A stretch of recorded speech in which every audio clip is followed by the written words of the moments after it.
2부 예배는 고린도전서 15장 35절에서 49절 말씀입니다. 부활을 주목하라 두 번째 시간에 내 몸의 부활이라는 주제로 은혜 나누겠습니다.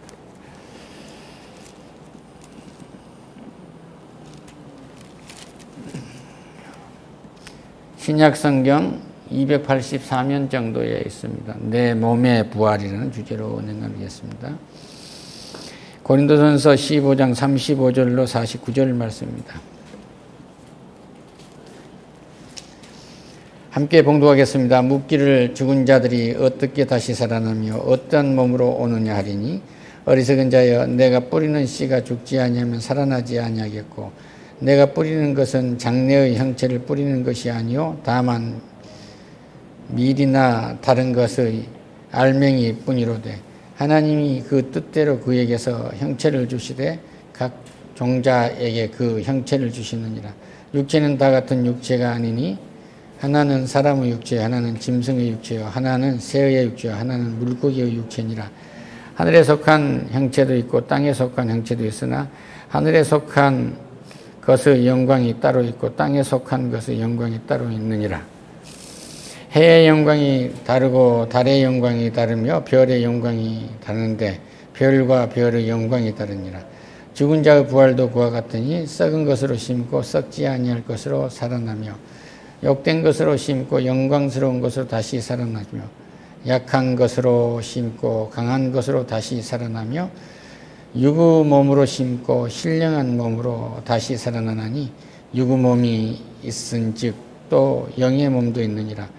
기록된 바 첫사람 아담은 생명이 되었다 함과 같이 마지막 아담은 살려주는 영이 되었나니 그러나 먼저는 신령한 사람이 아니요 육의 사람이요 그 다음에 신령한 사람이니라. 첫사람은 땅에서 났으니 흙에서 속한 자이거니와 둘째 사람은 하늘에서 나셨느니라. 무릇 흙에 속한 자들을 저 흙에 속한 자 같고 무릇 하늘에 속한 자들은 저 하늘에 속한 이와 같으니 우리가 흙에 속한 자의 형상을 입은 것 같이 또한 하늘에 속한 이의 형상을 입으리라. 아멘. 할렐루야. 결론적으로 말씀을 드리면 우리는 죽음의 순서를 기다리면 돼요. 부활의 순서를. 그러니까 내가 예수님이 재림하실 때에 이 땅에 아직 살아있으면 들림받아 가기 때문에 먼저 돌아가신 분들, 예수를 믿다가 돌아가신 분들이 하나님 품에 있는데 그분들이 먼저 살아나요. 할렐루야. 그리고 우리는 들림받아 간단 말이에요. 그래서 우리는 죽지 아니하면 그냥 들림받아 가시니까 그렇게 믿고 사시기를 축원합니다. 할렐루야. 다시 말씀드립니다. 우리의 가장 큰 원수는 죽음이에요. 원수. 그 죄의 삭은 사망이요. 죄 때문에. 그 죄는 믿지 않는 죄예요.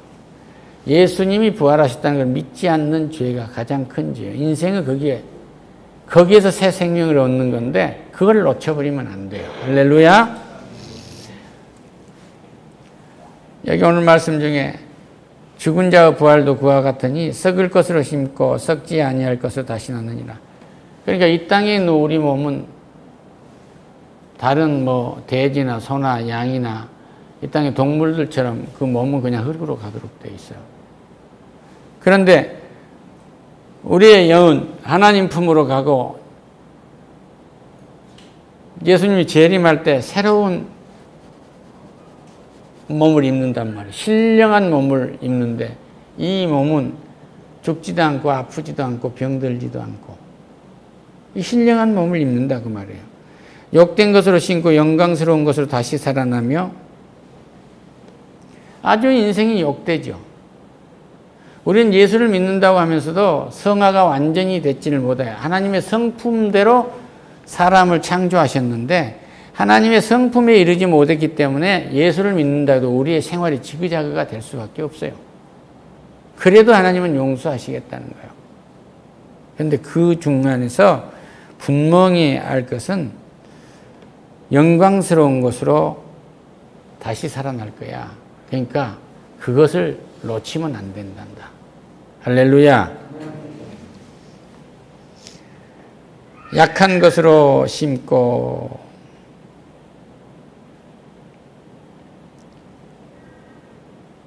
강한 것으로 다시 살아나고.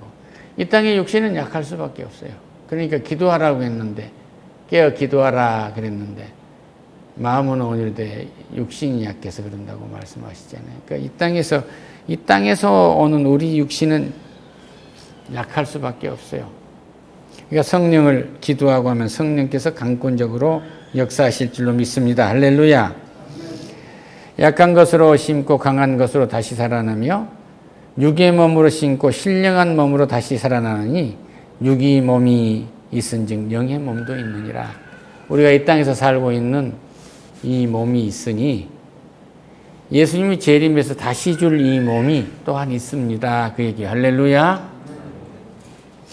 목사님 그건 나도 아는데 왜 그 말씀을 이제 하세요? 그런데 우리가 잊어버려요.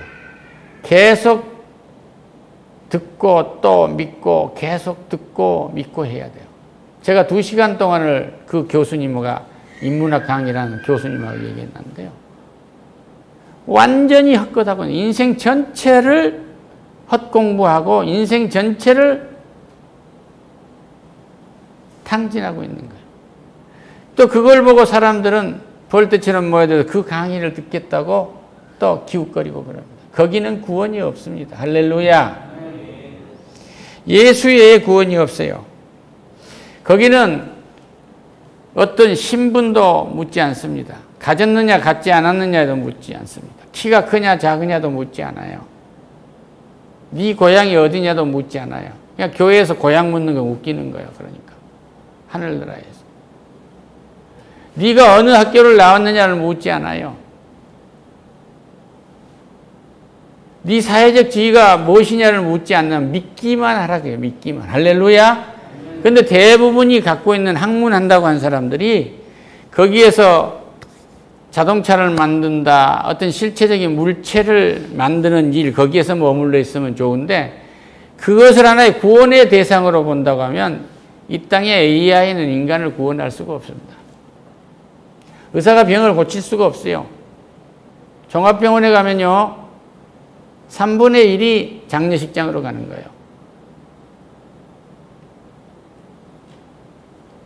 요새 AI 얘기하는데요. 벌써 1940년대에 우리 해방할 무렵에 이미 그런 기본적인 것은 다 되어 있는 거예요. 그거가 이제 상품화가 되고 있는 거죠. 그걸 뭘 말해줘요? 하나님은 우리가 AI라는 용어를 쓰기 전에 이 땅이 창조될 때에 하나님이 다 창조해놨다 얘기해요. 할렐루야. 기술도 우리의 우상이 될 수가 없어요. 그것 좀 잘 알고 있다고 해가지고 하나님 앞에 가서 난치할 거예요. 저 바닷가 해변에 조개가 걷는 거하고 같은 거예요. 사람은 한 발짝으로 갈까 하루 종일 걸어도 못 간단 말이에요. 기록된 바 첫사람 아담은 생명이 되었다함과 같이 마지막 아담은 살려주는 영이라. 이 말씀이 무슨 말씀이에요? 하나님이 흙으로 사람을 만들고 그때 생기를 그 코에다가 집어넣었어요. 이것이 흙으로 만든 사람한테 예수님이 생기를 넣어준 거예요. 생기를. 그래서 창세기에서부터서 예수님이 오신 날까지 BC의 시대는 전부 생기의 시대예요. 생기의 시대. 모세 율법까지 다 해서. 이제 이후에는 예수님이 오셔서 부활해서 승천해 가셔서 보혜사 성령을 보여 성령 시대라고요. 할렐루야.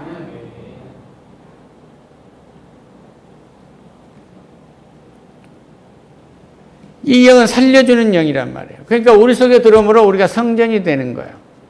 내가 3일 만에 교회를 짓겠다 하고 성전에 장사꾼들이 장사하는 동전통을 탁 다 던지시잖아요.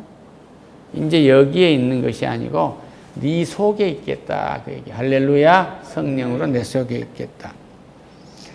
그러나 먼저 신령한 사람이요 육의 사람이요 다음에는 신령한 사람이라. 지금 여기에서 우리가 사는 동안에는 이 땅에서의 육체를 가지고 있지만 우리가 예수님이 재림할 때는 완전히 신령한 몸을 갖게 된다는 사실을 믿으시기를 축원합니다. 할렐루야. 무릇 흙에 속한 자들은 저 흙에 속한 자와 같고 무릇 하늘에 속한 자들은 하늘에 속한 자와 같느니라. 아니 대한민국 최고가는 인류 중고등학교를 나와가지고 영재 말을 듣고 수재 말을 듣고 좋은 대학에 교수를 하고 있는데 하루 종일 짓거린 거가 사람의 종이 되고 만 거예요.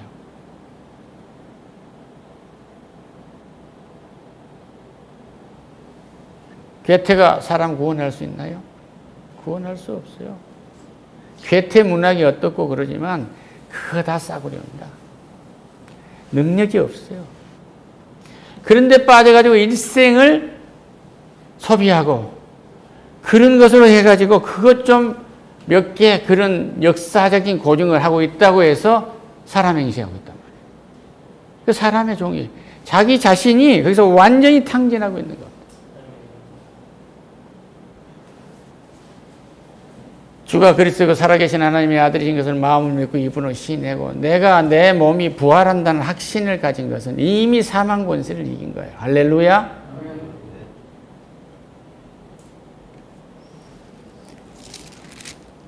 우리가 흙에 속한 자의 형상을 입은 것 같이 하나님이 아담을 흙으로 이겨서 만드시고 거기다 생기를 넣으시고 이 일을 수행하시는 하나님 여호와가 예수님이 하신 거예요. 그 몸이 너무 애롭게 보니까 갈비뼈를 뽑아 아담의 갈비뼈를 뽑아가지고 여자를 만들어서 살게 합니다. 그런데 그들이 또 타락을 하니까 너희들을 수하는 120이 될 거야. 그 생명마저도 걷어가 생기마저도 걷어가 버린 거예요. 그 모세가 시편 90편에서 인간의 수하는 70이요 강건해야 80이라고 한 것은 하나님의 말씀을 깡그리 무시한 타락한 이스라엘 백성들을 두고 한탄스럽게 한 말입니다. 이렇게 사람이 타락하고 하나님을 모르니까 이렇게 되는구나. 이사야 65장에서 100세가 어린아이 같다고 그러잖아요. 할렐루야. 그러니까 우리는 뭐예요? 이 땅에 있지만 하늘의 형상을 입은 사람들이라고. 성령의 두루마기를 입은 사람들이란 말이에요. 할렐루야. 성령의 두루마기를 입은 사람이에요. 성령의 전신갑주를 입고 있는 사람들이에요. 세상 것이 아무리 와서 미혹을 하고 활을 쏘고 총을 쏜다고 해도 우리는 상처를 입을 수가 없어요. 이미 죽은 걸 봤거든요. 저 인문학 강의하고는 저거 다 쓰레기라는 걸 알고 있거든요. 물리적으로도 우리에게 하나님의 성전에 죄, 죽음이 남아있어야 할 이유가 없어요. 그러면 건강해지고 강해지고 할렐루야.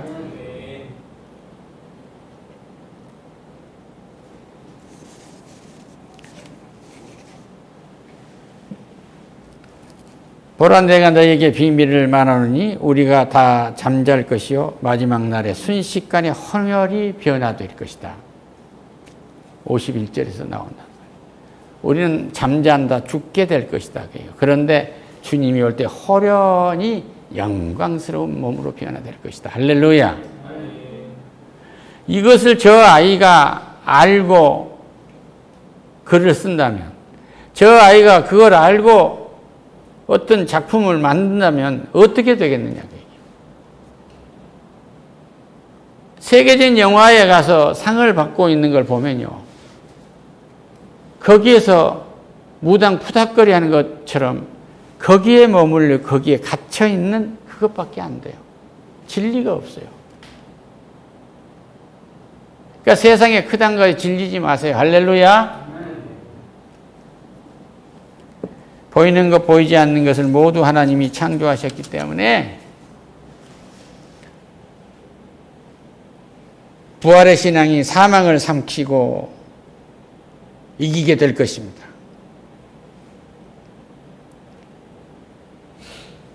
사망이 쏘는 것은 죄요. 죄의 권능은 율법이라고 했어요. 율법은 죄를 드러내기는 하지만 구원할 능력이 없고 치료할 능력이 없어요. 그러니까 예수님의 은혜가 널 치료했다.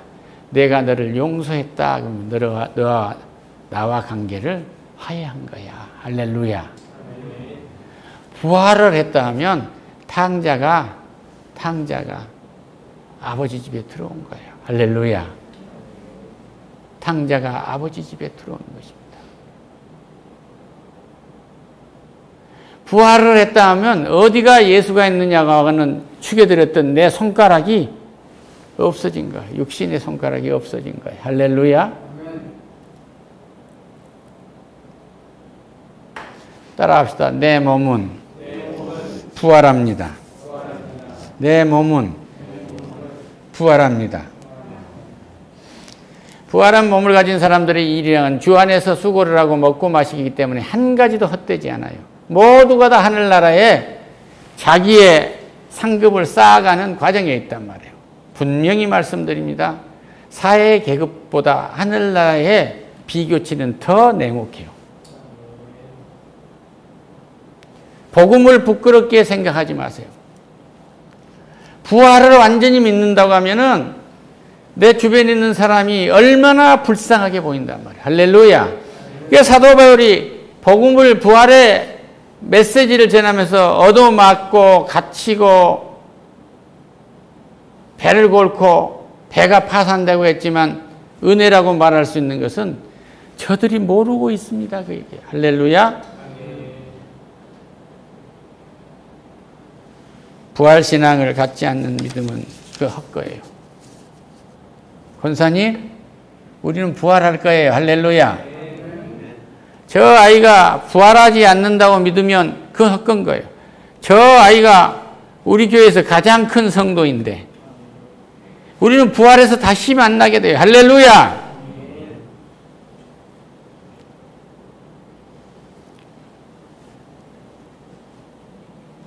부활이 없다는 사두개인들이 예수님을 아주 곤경에 처하게 하려고 말하잖아요. 아들이 7이 있었는데 맨 큰 아들이 죽었습니다. 아이를 못 갖고. 그러면 둘째가 또 죽고 셋째가 죽고 수영제도. 마지막에 누구의 아내가 됩니까? 그러니까 너희가 하나님도 성경도 모르구나. 그러면 아브라함의 하나님, 이삭의 하나님, 야곱의 하나님이라. 하나님은 죽은 자의 하나님이 아니요 산 자의 하나님이다. 부활신앙을 가지고 있는 자들의 하나님이다. 그 얘기. 할렐루야. 하늘나라에는 남자와 여자가 없습니다. 성도라는 이름밖에 없어요. 그러니까 이 땅에서 내 아내가 여기 있는데 내 아내를 내가 곤욕스럽게 하고 나 인간적인 파워를 가지고 맘대로 했다고 하면은 하늘나라에서 어떻게 얼굴을 볼 수가 있겠어요? 종국에 부활해서 우리는 다시 만난다는 생각을 하기 때문에 여기 죄와 나가 멀어지는 거예요. 동이서에서 먼 것처럼 죄가 멀리 가도록 돼 있어요. 할렐루야. 기도할 때도 부활의 은혜를 주셔서 감사합니다 하고 기도하게 하시고 불가능을 가능케 하신 하나님의 마지막 역사, 절정이 그거예요. 그리고 사람의 생각에 도대체 불가능할 것 같은 그 기도를 할 수 있어야 된다는 얘기예요. 박폴 집사님, 미안합니다. 그분이 할머니 곁에 아내의 손을 잡고 부축을 받아왔는데 그분이 송아지가 외양간을 뛰쳐나가 뛸 수 있도록 우리는 기도해야 돼요. 할렐루야. 어제 그 마음이 든 거예요. 그래서 오늘 예배 전 기도에서 그분이 걸을 수 해줄 수 있도록 우리는 기도를 시작했어요. 그러면 그 응답은 하나님이 언제 하실 줄 모르지요. 할렐루야. 하나님께 영광의 박수를. 불가능을 가능케 하신 하나님의 믿음의 절정은 부활입니다. 부활신앙을 갖게 되면 모든 것은 달라집니다. 할렐루야! 기도하겠습니다. 하나님 감사합니다. 돼지처럼 소처럼 새처럼 살다가 그냥 육신이 흙에 묻혀버리면 끝날 줄 알았는데 그런 우리의 육신은 흙에 묻혀 있고 우리의 영혼이 주 품에 죽으면 안겨 있다가 예수님 재림할 때 신령한 몸을 허락하심을 감사하니 주의 영광 받아 주시옵소서. 그것을 믿고 수고하기 위해서는 모든 일들이 하늘나라의 상급으로 쌓인 줄로 믿습니다. 나의 집을 짓는 역할을 하는 줄로 믿습니다. 이 땅에서 내가 믿고 수고하고 애쓰고 봉사하고 헌신한 것이 다 하늘나라에 참으로 아름다운 큰 기업의 집을 짓는 줄로 믿습니다. 내가 받을 기업을 그곳에 짓고 있습니다. 주의 영광 받아 주시옵소서. 예수님의 이름으로 기도드립니다. 아멘.